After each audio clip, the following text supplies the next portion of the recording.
2. All right. Hello and welcome everyone to another Chat and Learn here with Power to Fly. My name is Marielle Marie, and as always, super excited to join this conversation and to moderate today. I am a mega huge fan of SoundCloud, so I really consider this a great honor to be able to chat intimately with someone who works on their team. And I hope that you all really maximize this hour today by participating. So I'm just going to go over some quick housekeeping rules to get us started here. I see we got more folks joining. So great. Lots of crazy things going on in the world. We don't need any reminders on that. You could be doing anything else with your time, but you're deciding to be with us here for the hour. So let's make use of this time. Let's participate. You can participate in a number of ways. You can turn your cameras on if you feel called to do so. I know that digital fatigue, camera fatigue, video fatigue is real, so no pressure there. But again, in order to maximize our time, I just want to extend the invitation to turn your cameras on. This is a safe space. We believe in visibility here at Power to Fly, so please feel free to turn your cameras on. Otherwise, you can hop off mute whenever you have something you'd like to share. So a question, a reflection, a dream that you had last night. Again, we want you to participate. So please find the time to hop off mute whenever you feel called to do so. Let's try to be respectful of everyone's presence here and have one person off of mute at a time. I'm not afraid to kick people out of this session. So let's show respect here for everyone's voice. If anyone has any sensitive information and you prefer to be kept anonymous, you can find me in the chat box under Mariella Marie. You can write to me privately there and I'll flag your question or your reflection to our guest speaker and keep you anonymous.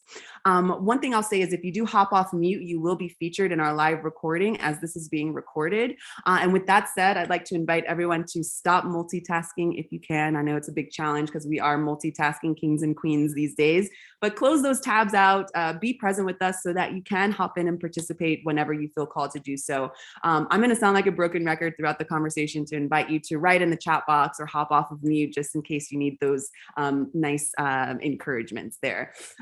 You will be, if you're participating us right now live with us, because I know some of you are rewatching this video, but if you are live, you're going to get a rewatch email with the link to this recording so you can share with your community, your family, your friends. Any relevant links that our guest speaker brings up, those will be included in the rewatch email so that we don't need to be typing simultaneously in the chat box. I will be dropping links also throughout the chat so that you all can apply for these open rules that SoundCloud has available.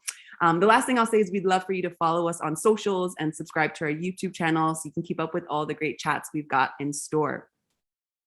So some of you are here today because, like me, you want to learn more about what SoundCloud is doing today. I started this conversation by saying I'm a big fan of SoundCloud. I'm an artist and I love that they support independent artists. So if you are on that boat and you want to, add your talent to the team, they are hiring. You can go to Power to Fly to follow SoundCloud there. I'm going to drop the link in the chat box in just a few moments, but I encourage you all to follow SoundCloud on Power to Fly. That lets them know that you're interested in working with them.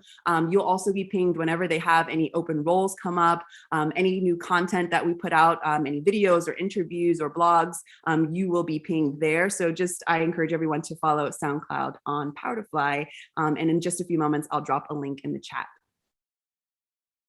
All right, so without further ado, I'd like to introduce our guest speaker who's calling from Berlin today.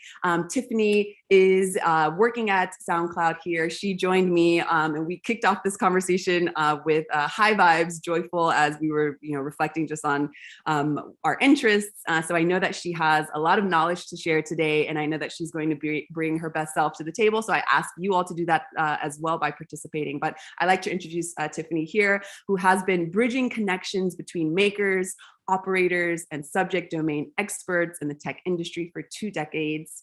Her ability to communicate and collaborate has driven her success as she journeyed through SoundCloud as UX consultant and full stack developer through tech lead and product manager, and is now VP of Engineering Consumer Product. Tiffany, I'd like to pass the mic to you if you'd like to introduce yourself. I'm reading here what's on the screen, but I'd love to hear from you. Anything you'd like to share before we get kicked off here today? I think the one thing I would share is I've also celebrated my 10th anniversary at SoundCloud. That's a really long time to be at the same company. Sometimes you're kind of congratulating me and saying congratulations.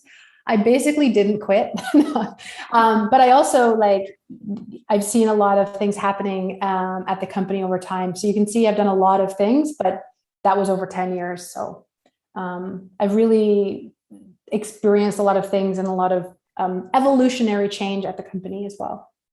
Beautiful, Yeah. beautiful. Well, I know you're going to dive deep here as we go through some of these questions that folks have submitted previous to the conversation. But just to set the stage, Tiffany, I'd love for you to cover the principal themes for today's conversation. Yeah, so I always like to read what's on the slide so people don't have to do it while I'm talking. So key concepts that teams should communicate for better alignment, tips for effective communication with other teams and different strategies to involve stakeholders, and how to bring your empathy and humility to work to foster stronger collaborations. This last one is something that I think is really important. I think we often, those of us who are marginalized, women and other types of people, are often taught to be very professional and aggressive and masculine and white and be these kind of dominant people. And I actually think that what you can afford to bring of your empathy and humility to the workplace, I invite you to do so. So those are the themes. Beautifully said, beautifully said. And I love speaking about the importance of emotional intelligence in the workplace. So you are totally just lighting my fire there by kicking us off and setting the stage there. I know we got some folks who have their hand raised already, so thank you. Hold on just a little bit. I want to try to cover some of the questions that were previously submitted before we jump into the live questions. I'm also dropping a link here in the chat box so that you all can follow SoundCloud on Power to Fly. Let's roll into these questions now. If you hear your question come up, let us know that you're here. You can just drop in the chat box, let me know that you're here. If you don't hear your question come up and you have a question come to mind, again, we want to hear from you. So just feel free to drop those in the chat box, or you can hop off of mute as well. All right, so let's start with this first question here. I'm unsure how to proceed when explaining a technical process to a non-tech audience. Should I assume they don't know anything to avoid confusion? Is there a way to ask if the group is familiar with the term without being patronizing or making them feel silly?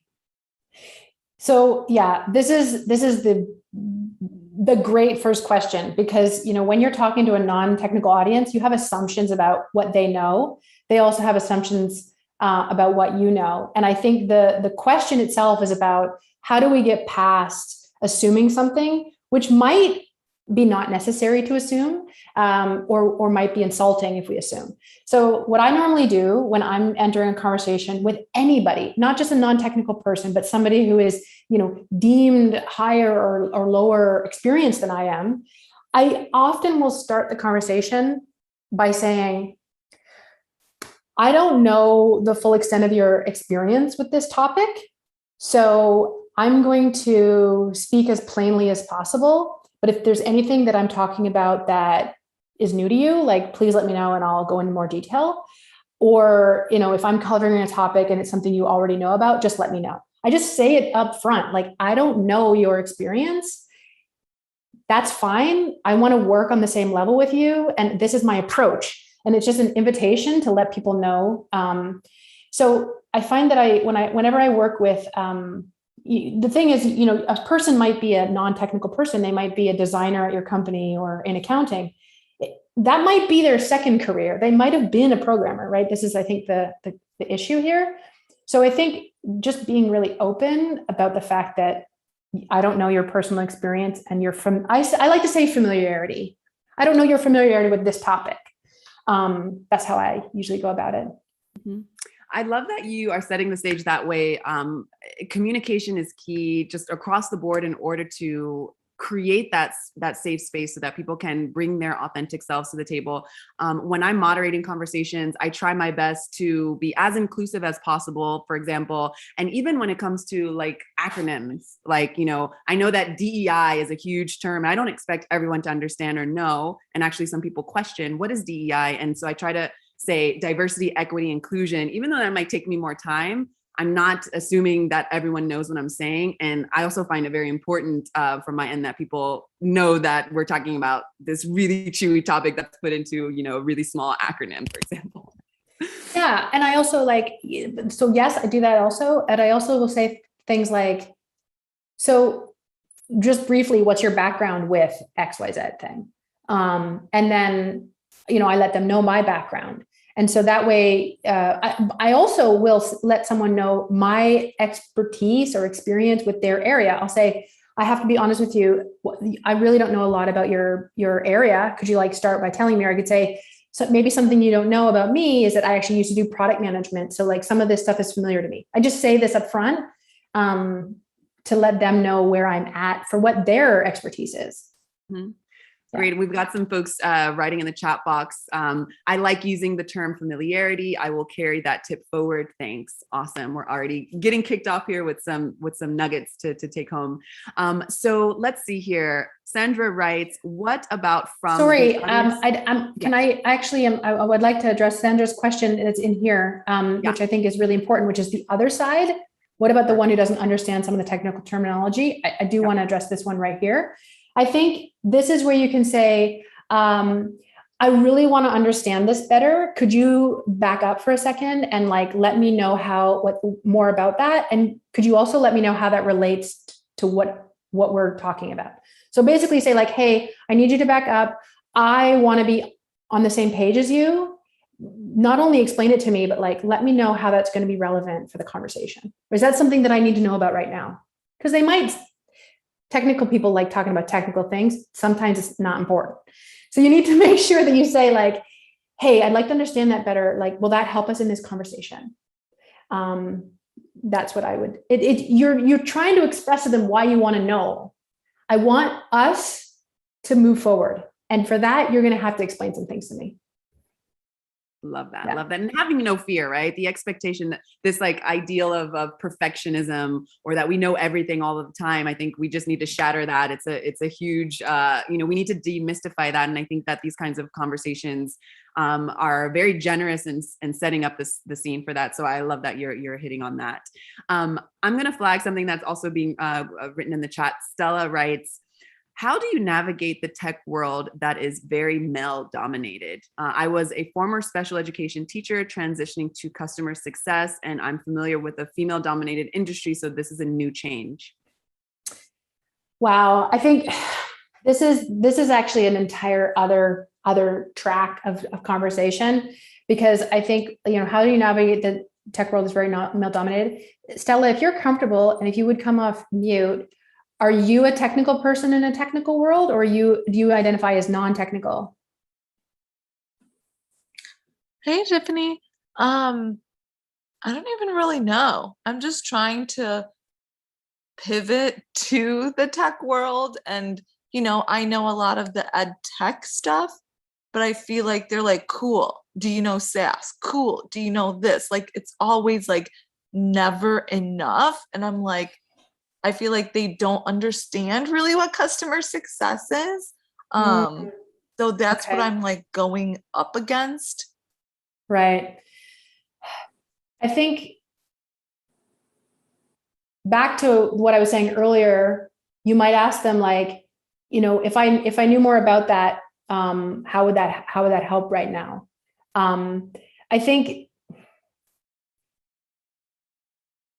they might be addressing you, if these are men, they might be addressing you this way because they see you as non-technical, and there's like this real attitude, and that's kind of what we're getting at in this conversation. And then the other side of that is, are they doing that because you're a woman, or you're coming from like a very feminized industry? I think this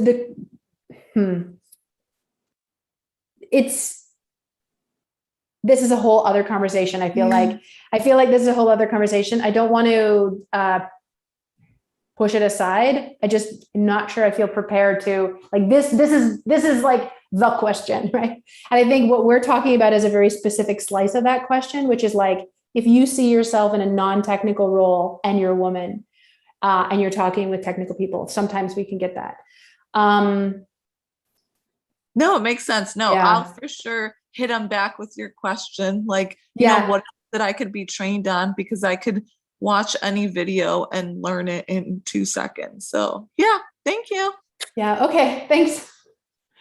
I love this. I love that question as well, because yes, as you said, Tiffany, this is a complex. I mean, this is what we are trying to just unpack in general in our times. We're living in a very pivotal time where, we are trying to as I call it, decolonize the mind, which is decolonizing the way we work, which means we need more voices. We need more, different kinds of people at the table, or creating their new tables, so that we don't have to question, how do I transition from a male dominated into a non-male dominated, and I mean, just to make the link on communication, my advice is always be yourself, always bring your best self to the table. And if you aren't being respected, that's a whole nother question. So yeah. Tiffany, let's actually, this is a good time. If people want to connect with you, Tiffany, do you have a preferred way of folks reaching out on LinkedIn, or just keeping up with you somewhere on the digital space? Yeah. So relative recently, everything that happened in the last year and a half was recently. At some point in the last year and a half, I stopped using Twitter. That would have been really the best place to kind of keep track of the things I'm doing.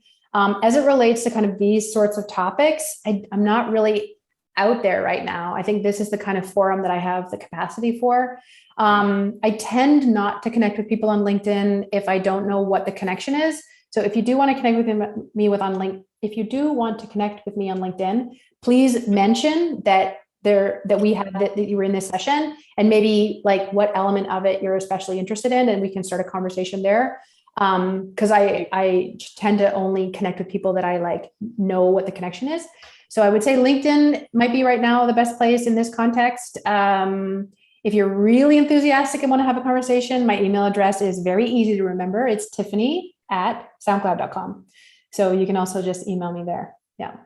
Beautiful. Thank you, Tiffany. All right, so let's move on to this next question. And again, I really appreciate the participation. If you have more questions, just drop them in the chat box, and feel free to hop off mute as well. So this next question reads, our tech organization recently acquired a large non-tech company with a very different culture.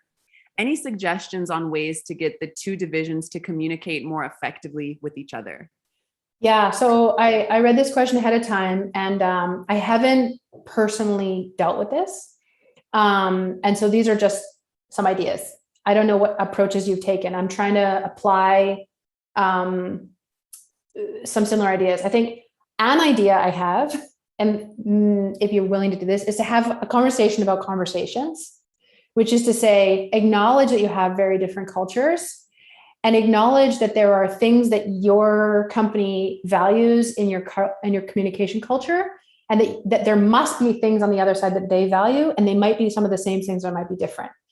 So then it might be then interesting to have a forum of some type. I don't know. These days we use Miro for everything, and we collaborate kind of remotely there. And I can imagine saying, like, what do you really value in your communication culture? What makes it valuable?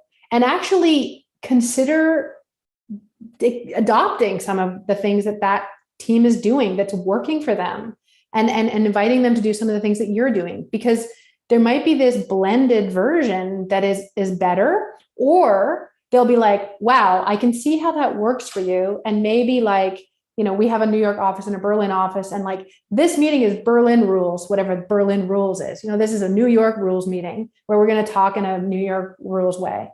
So I think having that meta conversation, just acknowledging upfront that things are different. It's also possible that this conversation about communication has never happened that way. And you might need to have a slightly more concrete conversation and say, how frequently do you have meetings? Who are the kinds of people who attend? Was this historic? Is this accidental? And just try and find out what they value, and let them know what you value, and try and come somewhere in the middle. Yeah. And this, I guess, is based on teams coming together, because I've seen teams that work very differently, and then they come together and they're like, oh, you have a stand-up every day, but we have a remote stand-up. And like, can we tell you why ours is better? And then we ended up having a blended version where 3 days a week it was digital, and 2 days a week it was visual. So yeah. I love your advice, because it's just, it is laced with empathy, right? So what are my values? That self-reflection piece. What are our values as a team, and how can we connect and meet in the middle way instead of being so polarized? So I really appreciate that more holistic way of communicating. I think I'll take this moment. There's a book that I read. Someone recommended it to me. It's called Difficult Conversations. And I thought it was a management book, but it's really applicable to your whole life. The thesis of Difficult Conversations is that often when you're in a difficult conversation, you're not talking about the thing that you really want to talk about, because there's always like assumptions baked in. And I think the idea of like exposing your assumptions and like making them really explicit is something I found super beneficial, even in not difficult conversations. Yeah.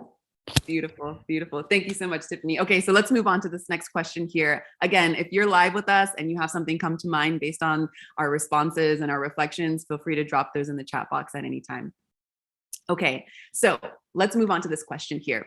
Where is an ideal starting point to determine the extent to which teams in different fields understand each other's specific vocabularies? How do you most effectively build a common language rapidly when you have different professions and groundings?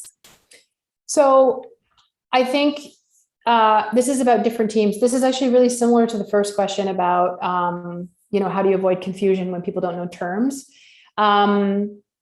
To me, the ideal starting point is, I'm not sure if the person who wrote this is here. It would be interesting because it's talking about, are these teams that meet regularly? Are they teams that meet one time? Because I think the approach might be different. You might actually publish a glossary, not that people necessarily read it. I think this might be talking about, for example, like a product team and a marketing team. Perhaps it's useful to like observe when the team seems to be using the same terminology and say like, you keep using this term. It clearly means something specific to you. Can you elaborate on it? The question here though is the extent they understand each other. This just goes back to, I heard this advice one time that like the difference between confident people in a conversation and people who aren't confident is people who are confident feel comfortable being vulnerable and being wrong and not knowing stuff. And I think you need to fake confidence even if you don't have it. And that the one specific thing is to say, I didn't really understand that. I really want to understand that. Can you please explain it to me? And it's really hard, especially if you've been trained to like fake, that you know everything. Faking confidence does not mean faking that you know everything. It means faking that you mind that you're being vulnerable. There's a question popped up, but I think it's a different train of thought. Yeah. So I guess that's what I would say is like, you could also introduce if you're bringing two teams together, speak a different vocabulary, you could introduce at the beginning, like, we're going to have a signal. And that signal is like, hey, that's a term I didn't understand. It comes from both sides. And you should model it the second you hear something that you maybe don't understand. And then be like, hey, I didn't understand that. Okay, let's define it. So you might want to have like a signal that you use. I don't know what it is, but I love that. Just like a cheat sheet, but meaning a cheat sheet in the sense of make sure I ask this question so that I don't pretend that I already have this knowledge and then I get myself into some trouble because I didn't speak up. This reminds me of another thing that I do, which is totally unrelated to this, which is if I see that someone has food in their teeth, I have decided in the past, the moment that I notice that I have food in their teeth, I'm going to say something like, hey, you have food in your teeth. Because if you don't say it just then, you're like, oh, now I'm going to have to pretend I just noticed. And so if you decide for yourself ahead of time, the second somebody says something, I don't know what it is, I'm going to ask. You don't have to like watch it happen 3 or 4 times in the same meeting and then be like, it's too late, I can't ask. It's the same with like, I've forgotten your name, and some of these things you just have to decide in advance. You're just going to always do it. So, yeah. I love that rule. And also because I'm going to adopt that rule because I feel like I have that rule, but then it's like, oh, now people probably aren't telling me when I have something in my teeth because I'm not doing it to other people. And it's like this mind thing that happens. So Yeah. I love that you are setting that rule there. People are giving the thumbs up. And so clearly this is a great example. Thank you so much. Polly writes, my friend Saul and I have that rule that friends don't let friends walk around with stuff in their teeth. Yes. Yeah. Great. All right, cool. I'm going to move on to some questions that are being dropped in the chat box here. Mm-hmm. So do you have any suggestions how as a single team member, you can motivate the rest of the team to have a culture that leads to clearer, less compartmentalized communication for everyone? Yeah, I think as a basic suggestion, propose an MVP. Have like a specific proposal and say, we just can try it and we'll evaluate it later. I think if you're working in any kind of like product development team, telling somebody that this is just a prototype, it's just an MVP, we together will learn whether this is valuable, like it's an experiment. Sometimes that can like break down the barriers of trying something new. And then they'll see the benefit, and that's the motivation. If they're really unable to just try something for a short amount of time, I don't have a quick bit of advice for that. Yeah. Actually, I want to flag a response here that Stella made based on your previous response to the previous question here. In the classroom, we identified specific content terms at the start of the lesson, went over the definition, and told learners to raise their hand every time they heard it, so they are aware of the new vocabulary term. I bet something like this can be replicated in the professional setting. Tiffany, do you want to comment on that? Yeah, that sounds fun. Yeah, I think that sounds interesting. Maybe I could try that and experiment with it. It's also a way to get the body engaged. I feel like we live in such a mental world these days. It's like as much as I can, I try to engage my body so that I can be just more aware of life, let's say, and also use that muscle memory to learn as well. So I'm not just compartmentalizing things in my mind. I can say, okay, yeah, I remember when I did this dance and it made me feel good. I was able to do X, Y, and Z. I don't know. Maybe that's going too far out, but especially Zoom. Yeah, we're in this square. So Stella writes, over Zoom, we said, give a thumbs up or reaction to show us you heard it. Beautiful. Yeah, figuring out how to translate that into the digital space. Okay, let's move on to this next question here. Can you please share some best practices for managing expectations with project and product managers? This question sounds like it's coming from a technical perspective and trying to manage expectations with project and product managers. That's my assumption based on the theme. Best practices for managing expectations. I think the first best practice is immediately let them know when those things have changed. And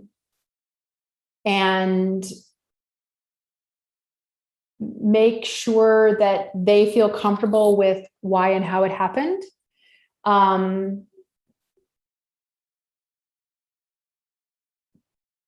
think that you should clarify when you're explaining your expectations in the beginning, how confident you are, what makes you confident and what makes you not confident. Like the team has made this estimate, but we've never touched this part of the system. So we really are just guessing. And honestly, the next best thing, which is really about, delivery and not about managing expectations, is like find out as soon as possible the things you don't know so you can update your expectation. Signal how confident you are at each step, basically, I think is some other best practices. Great. Thank you so much. That's a great advice. Thank you, Tiffany. Okay, let's move on to this next question here. How often should tech and non-tech teams meet or sync up? I mean, this one's really tricky. It's like as often as you need to, but not more frequently, right? I think, so I don't have an answer for every set of tech and non-tech teams. I think that you need to build in to your processes a check-in to see if the processes that you have are correct. This is what retros are for. And maybe err on too frequent at first, but as soon as you see people checking out regularly or declining the invitation regularly, anytime you start to see that, ask, hey, we have seen lower attendance to this session. Like, what are you getting out of it? What are the ways you want to get, what do you want to get out of it? I think this is why I think this question is really specific to what those teams are trying to do. What's really tricky is, once a week can feel too frequent, and once every 2 weeks can feel infrequent. So sometimes you need a side channel for async syncing up, right? And where people can like catch up in between. So I don't have an answer other than if you see that it's not working, propose changes and make those changes. Be ready to make those changes. Yeah. And going back to your first, how you set the stage of being confident, even if you have to fake the confidence, hey, this isn't working. This is what I need in order to be a better XYZ. When can we set time to discover creative ways to blah, blah, blah, blah, blah, right? So that actually reminds me of something else. I don't know that we're going to cover it in these questions, but I'm reminded of it now, which is if you are a technical person and you have a non-technical contact that you're dealing with all the time and you regularly syncing with them for work-related syncing, I highly, highly recommend that you ask that you have a regular, different meeting where you talk about your working relationship, where you talk about your collaboration itself. So you might sync every day about the work, and then you have like a conversation every 2 weeks about your working relationship. You should not cancel that relationship. You should go to it and talk about it. And if your relationship is working good, maybe you could talk about like, how are your other working relationships? Because I've made the mistake of overlapping these things. And then it becomes extremely awkward to say this or that isn't working for me. So I think this is about teams meeting up, but if you're meeting with a collaborative partner, make sure that you have some schedule of having a relationship conversation. I usually bring this up in the very first meeting we have, where I say, hey, I want to have regular meetings where we talk about work. I also want to have regular meetings where we talk about our working relationship. Probably we're not going to have anything to say for the first 2 or 3 weeks. So let's plan it for 3 weeks from now. That's another thing I suggest. And I've made this mistake. So please learn from my mistake. Yeah. Well, thank you for sharing your mistakes that are opportunities to grow. And obviously when we share them in these sorts of spaces, it encourages us to be more intentional, right? So I would love to also just hear you speak about the element of transparency. So you're taking time out to, have these meetings that are, extra, but necessary. How do you value transparency in these conversations just to make sure that voices are being heard and, communication is being solidified? Are you imagining that there's, sorry, can you elaborate? Do you mean like, yeah.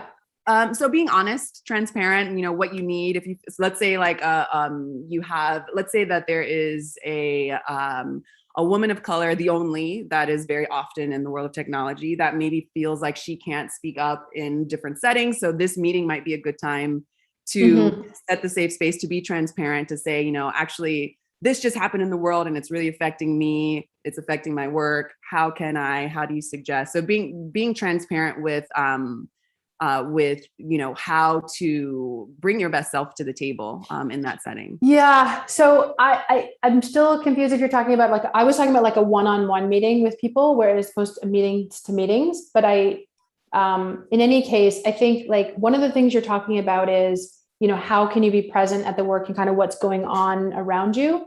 There are different techniques that I've seen for like larger groups of people where they do like color check-ins where you say what color you're at, green, yellow, or red.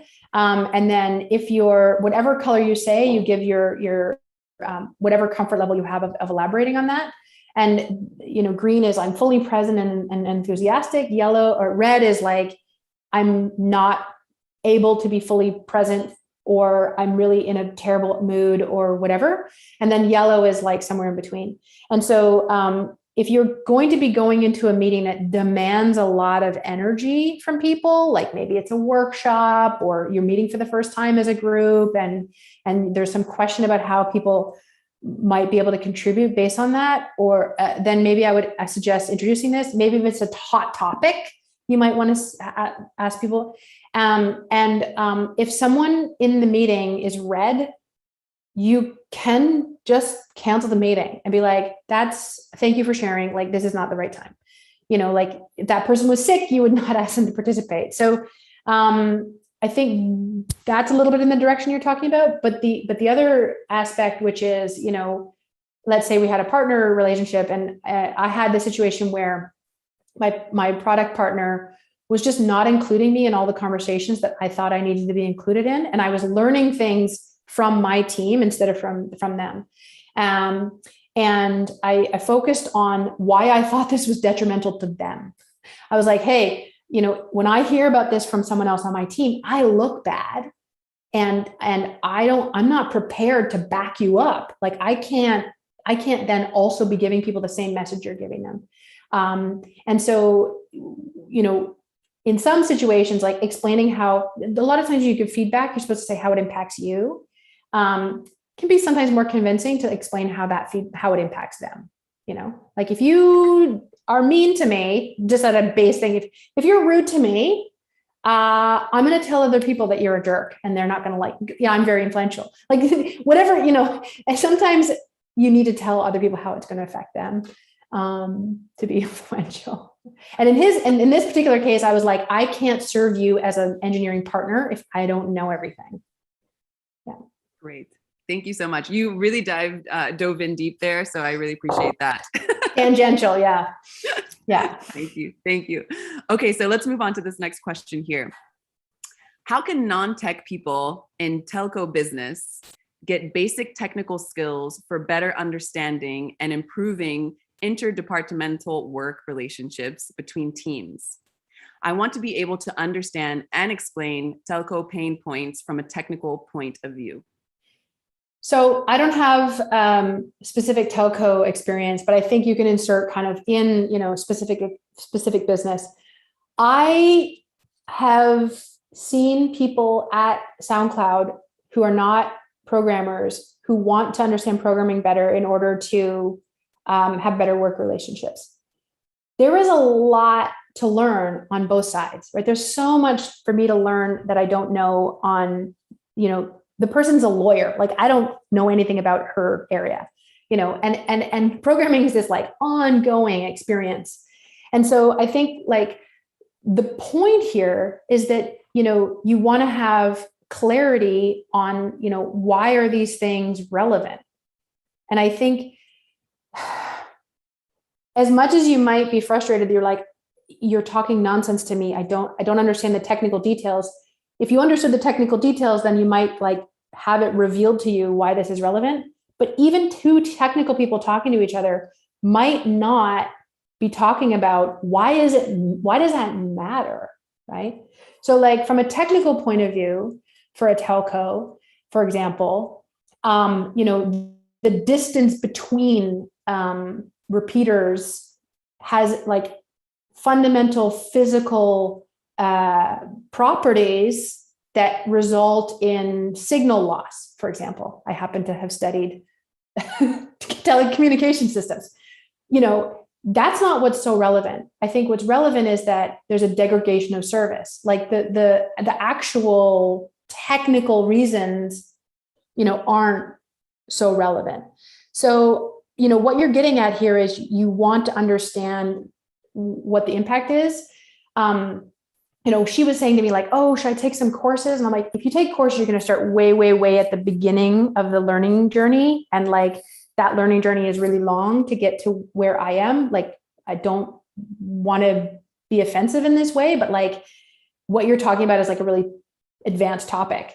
So I don't know how to say other than like, it's not your job to understand the technical details. Actually, just like it's not their job, the technical people's job to understand all the details of yours. Just that perhaps you're better at explaining why it matters in your area, and they're like fine with not knowing the technical details. So I think I'm suggesting you find a different way to solve the underlying situation, which is you want to know what the impact is going to be.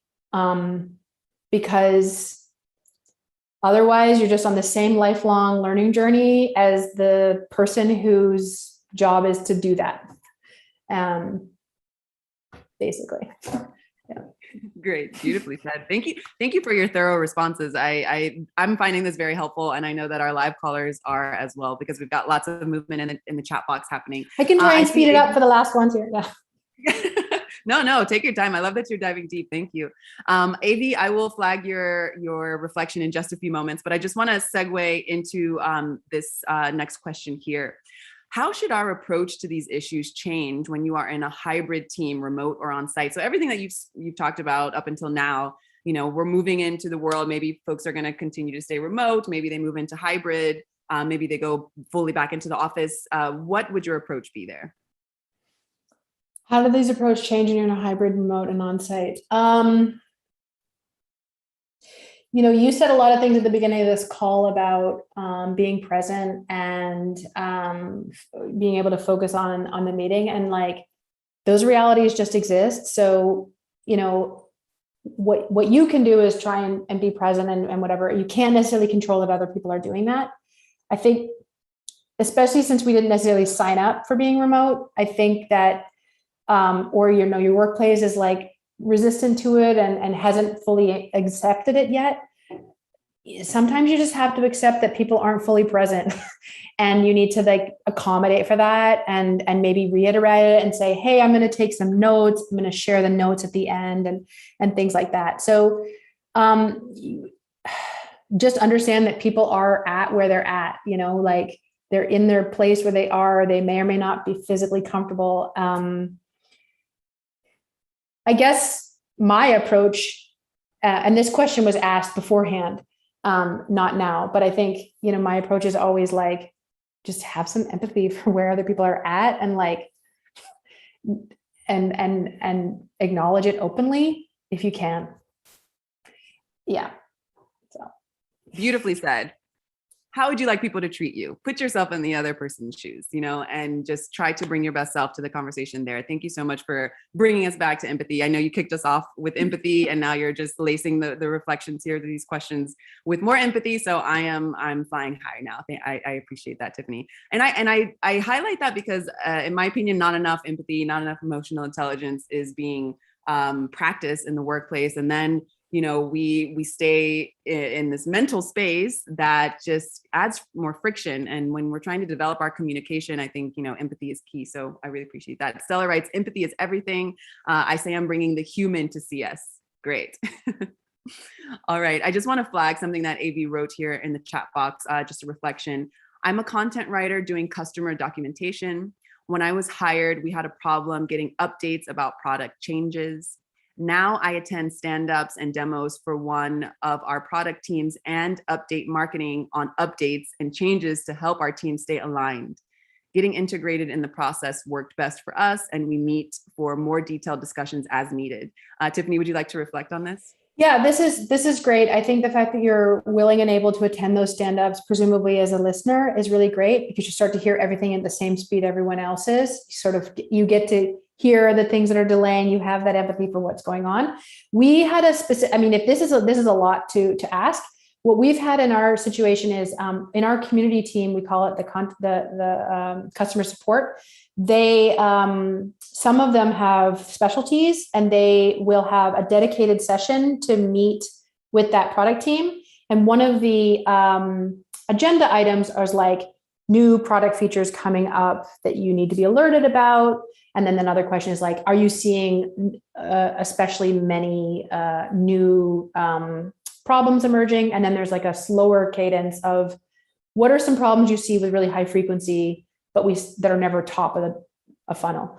But willing to be participating in the stand-ups is like awesome. That's amazing. That's like being a kind of product owner kind of point of view. I think that's really great. And if you have the time to do that, you're also going to build all these relationships with the team members. I think that's great. So beautiful. Really great approach. Thank you for dropping that in the chat box. I appreciate you. All right, so let's move on to this next question here. Do you have any tips to build more personal relationships with dev teams in vastly different time zones where each side is trying not to inconvenience the other? What about the intercultural aspect to communication across teams, for example, across the EU and US? I'm going to focus on the first part of the question. There's like 3 different kind of areas here. One of those is about building personal relationships. I'm going to tell you about something which is not about this idea of like inconveniencing each other. One of the teams I was managing, and they've kept that in their thing. They do something they called show and tell once a week. It's a purely social event, and you do not have to attend. And it's over lunch time on remote. And this might be really difficult. It's indeed vastly different time zones. So maybe you could do it less frequently at like a time when can kind of work for each other. And that is show and tell is there's a word, usually kind of like slightly abstract word. And you're invited to bring an object or a story or just like an impression to the session. And each person is like, let's have the word. The last one that we had was inscription was the word. And so people would bring like an example of like, when they heard this word inscription, what did they think about it? And the person might be like, oh, here's a photo of a trip I went. And then there was this engraving or whatever. And you're like, oh, when did you go to that place? Or it's like, oh, I actually lived there. And you're like, what? And you just kind of like learn about these people and you learn about kind of what they think. That's just a pure way of socializing, because it's this kind of people only share what they're willing to share, but you learn things that you wouldn't normally learn about them. So that's like a very tactical thing to do. And everyone can participate. It's not technical or non-technical or whatever. This idea of it being like inconveniencing each other. This again comes down to like maybe making it clear that it's not an inconvenience, it's our job. And, we need to, keep track of things.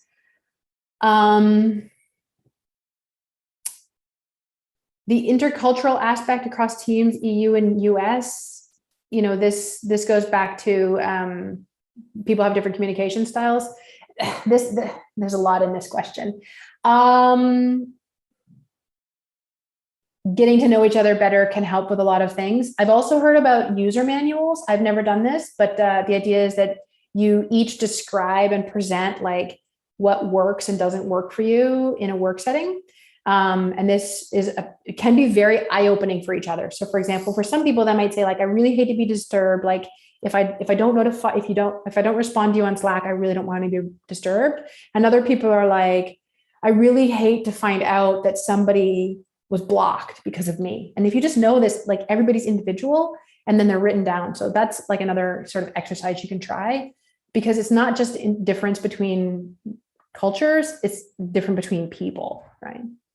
So absolutely. And tips. I love your suggestions. Sorry to cut you off, Tiffany. I love your suggestions because I love speaking about the importance of emotional intelligence and decolonizing the mind. And I think that the more we can get to know each other and just demystify this checking everything at the door and not bringing your full self to the table, like that's the old way of working that was not inclusive at all. And I'm not saying that we should cry at work every day, but I am saying, taking that time to get to know someone behind the scenes, let's say, so that you can understand them better, you can understand the way that they work better, and then you can communicate better. So I really love that you're bringing the human back into tech and to communication. So thank you for that reflection there. All right, Stella writes, yes, Tiffany, I did something like that. What you mentioned as a profile, my strengths, areas where I want to improve, how I work best, how I hope admin treats me, etc. So I love that. Thank you, Stella, for writing that. All right, we have about 9 minutes left. I would love to see if someone wants to hop off of mute to voice a question or reflection before we wrap up this conversation. So I'll hold for a light pause to see if someone needs that space to hop off mute. If so, now's your time to shine. We don't bite. If not, it's okay. I've got more questions. All right. Looks like no one wants to, but that's okay. I'll go. Great. Yes, go for it. I didn't want to like dominate things, but why not? If you get the opportunity, do it. I was wondering, how do you go about collaborating. I think someone had mentioned this before. No, sorry. I'm going to switch up the question. How do you know something of like sponsorships? I've heard of this where you become buddies with a male counterpart that starts saying, oh, thank you, I heard Tiffany say this, and kind of bringing up your ideas into maybe spaces where you're not there, or they see a lack of, inclusion of people, not just women, just people. Yeah. That's an interesting idea. I haven't heard of it specifically, which is like getting someone to agree to do this. I think that's really interesting. I do think that I, for one, try and acknowledge where I heard something or where I heard about an idea. Do you know more about that, or could you maybe share a link with us about this idea? Because I hadn't heard about this specific one. I'd be interested how to implement it.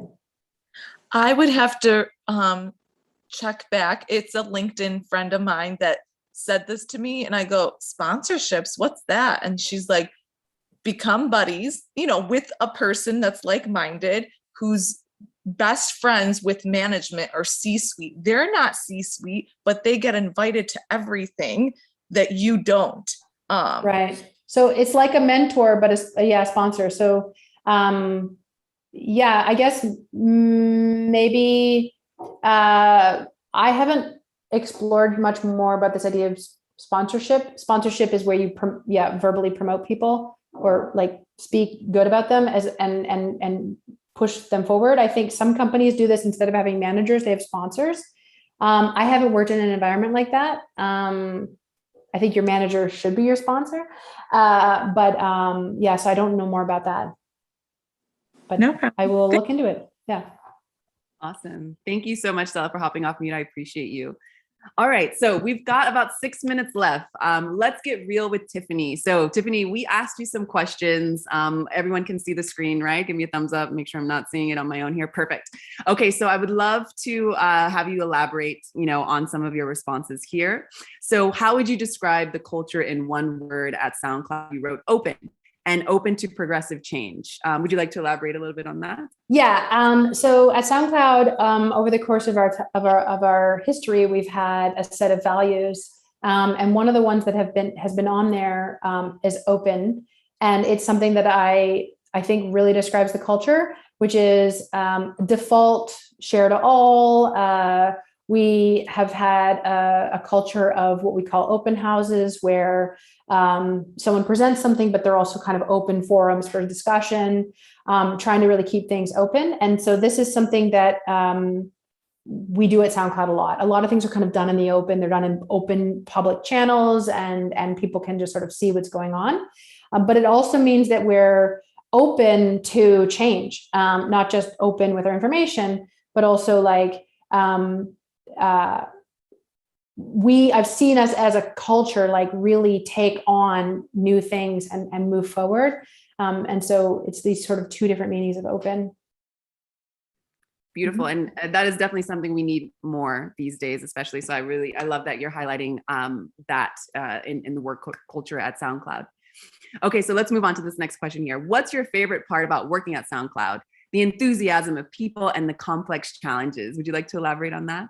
Yeah, I mean, you came into this conversation being like, SoundCloud, I'm so excited about that. And there are people at SoundCloud who feel that way about SoundCloud as well, who've worked here this whole time, and they're still enthusiastic. And they're also like, they're enthusiastic about music and creators, and they're enthusiastic about the programming languages they're into. And like, they're enthusiastic about all of these types of things. And it's a very kind of energized vibe, which is great. And then the second part of it, which is the complex challenges, like SoundCloud is a massively online, like, highly available, hot running system with like hundreds of millions of requests a second. It's that as a technical challenge is really interesting. How do you like keep that thing running, not just 24 hours a day, 7 days a week, but also 100 milliseconds a second, or 1,000 milliseconds a second, you have to keep it running.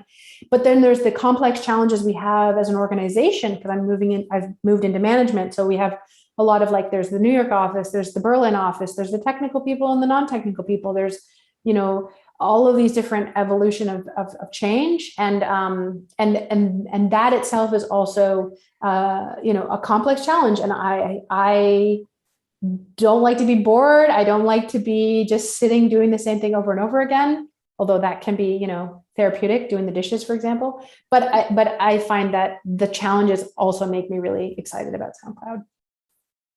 Amazing. And we can totally hear it in your enthusiasm of the content and the reflections that you're sharing. So definitely bringing that authenticity. I appreciate it. And I know that our listeners do as well. Okay, so what are your top tips for someone who is interviewing? Because we know that SoundCloud is hiring. I just dropped some links in the chat box as well. You wrote, "We value collaboration and each person's contribution." Would you like to elaborate there? Yeah. So we have at SoundCloud, I know, like when you interview for a technical position, for example, we have a series of interviews that you do. There's a coding challenge, a whiteboard session. There's a manager interview. There's an interview with a product person. There's an interview about the name of the interview is Bar Raiser, but it's really about technical decision making.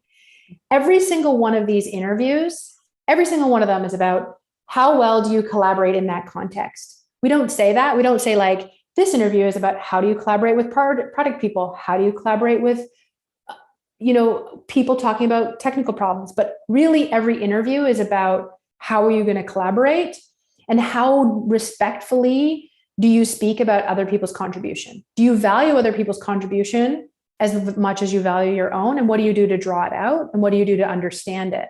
And that is what we're looking for in every interview that we do is,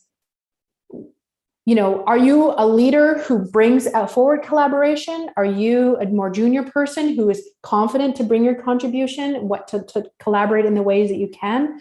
And that's how we assess your level, but it's really about how willing and open are you to collaborating and evaluating each other. And if you keep that in mind when you're doing the interviews, then you'll be successful. Beautiful, beautiful. Okay, so speaking of interviews, we are just going to highlight some roles that are available here for you to apply at SoundCloud. I've dropped the links in the chat box for easy access. Again, I'm going to remind folks to follow SoundCloud on Power to Fly so that they know that you're interested in working with SoundCloud, so that you can, get reminders on when they have new content or interviews or chats like this happening. Would you like to highlight anything about these roles here that are on the screen, Tiffany? So I think like client engineers, mobile engineers, front engineers is something we're always looking for. We're a front end product that, people engage with. We're also really expanding on our data analyst competencies at the company. Like we are sitting a lot of really interesting data and we want to really take advantage of that. And that's something that we're expanding, which relates to our manager area of BI and research. That's also in the data organization. Data engineer is another in that organization. And then we have a few different product manager roles open of different, I don't know that the link says which ones, but we have a few different ones that are open. So this is the ones we're highlighting here. There are others at our jobs page if this doesn't match your profile. So come and help us exploit our data to create interesting experiences for creators and listeners coming together. Yes. And again, I love SoundCloud. I'm an artist. I love that SoundCloud supports independent artists with equity, pay equity, and things like that. So please apply. We need more beautiful minds working at SoundCloud so that we can, just keep the world flowing. Lots of crazy things are happening.